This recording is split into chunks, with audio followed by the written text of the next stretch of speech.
তো আউটডোরে আছেন মানে টিবি পেশেন্ট যাদেরকে আমরা অ্যাডপ্ট করবো এবং সুস্থভাবে সমাজে তাদেরকে আগামী দিনে নিয়ে আসবো এই চিন্তা ভাবনা করে সকলে যারা এখানে এসেছি প্রত্যেককে আমি কৃতজ্ঞতা জানাই, কারণ সকলের এই যে শুভ চিন্তা এটাই দরকার।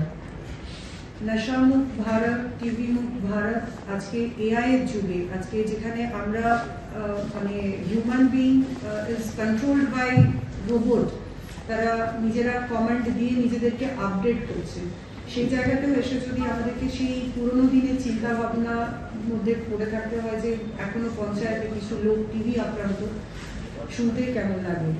আজকে মেডিকেল সায়েন্স এত উন্নত, আজকে টেকনিক্যাল ভাবে আমরা এত উন্নত, গভর্নমেন্ট বিভিন্ন রকম ফেসিলিটিস দিচ্ছে, বিভিন্ন রকম ভাবে মানুষের পাশে থাকার আশ্বাস দিচ্ছে এবং কাজও করছে, বিভিন্ন স্কিম তৈরি করছে, কিন্তু তার মধ্যেও এখনো পর্যন্ত কোনো কোনো জায়গাতে মানুষের সব থেকে যেটা আমার মনে হয়েছে সেটা হচ্ছে যে অ্যাওয়ারনেসটা নেই। আমরা নিজেরাই জানি না যে আমাদেরকে কি করতে হবে, নাম্বার ওয়ান।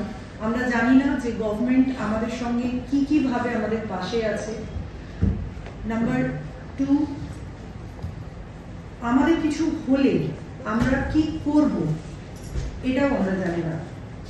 এই প্রবলেমগুলোর জন্যেও এখনো পর্যন্ত যে জায়গায় আমাদের সমাজে টিবি বা নেশা ইজ সামথিং ডিফারেন্ট, টিবির মতো একটা রোগ যেটা না থাকা উচিত সেটা এখনো পর্যন্ত আছে।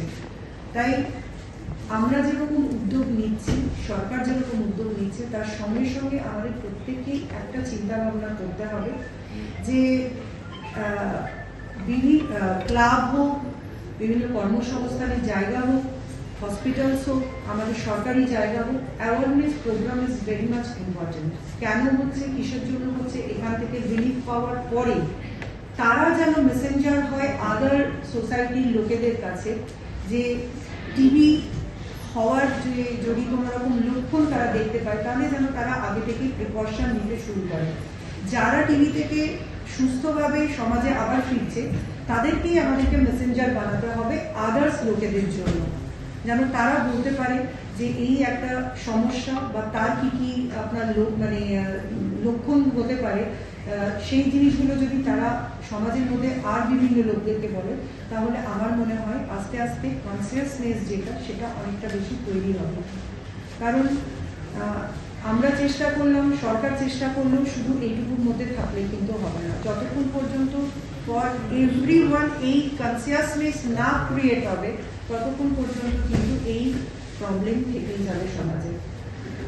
আমি এখানে সকলকে যেটা আপনি বললেন যে সরকার তো সবসময় আপনাদের সঙ্গেই আছে এবং মাননীয় প্রধানমন্ত্রী নিজেই তিনি উদ্যোগ নিয়েছেন টিবি মুক্ত ভারত এবং নেশা মুক্ত ভারত করবার জন্য বিভিন্ন রকম র্যালি, তার সঙ্গে সঙ্গে সরকারি প্রোগ্রাম সব তিনি করছেন এবং আয়ুষ ডিপার্টমেন্টকে একেবারে এটার উপর ডেডিকেটেড ভাবে দেখতে বলা হয়েছে। আমার মনে হয় আমাদের প্রত্যেকের যে উদ্যোগ থাকবে আগামী দিনে আমরা এটা অনেকটাই বেশি সফল হব।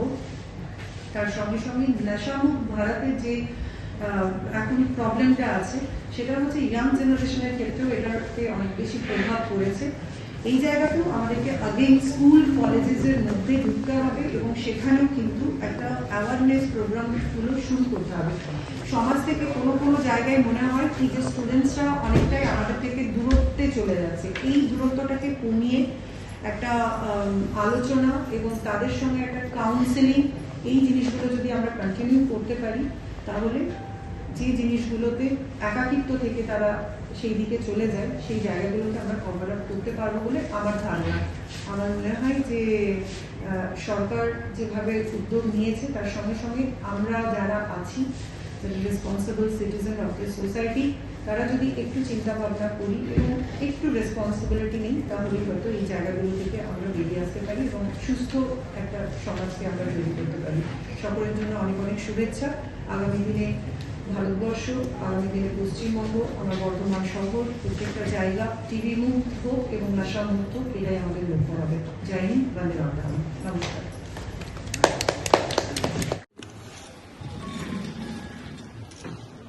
ठीक है। ঠিক আছে, মা বাবার কাছেই রাখবে। তো তাড়াতাড়ি সুস্থ হয়ে একটু যাও, ধরে তোমার রাখবে, বাচ্চাকে হ্যাঁ। নিজের কাছে রাখতে পারো।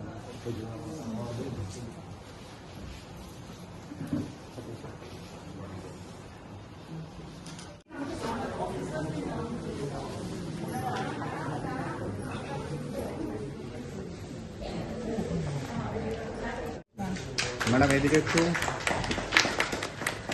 मैम एदिके ये सर्टिफिकेट और मेरा सर्टिफिकेट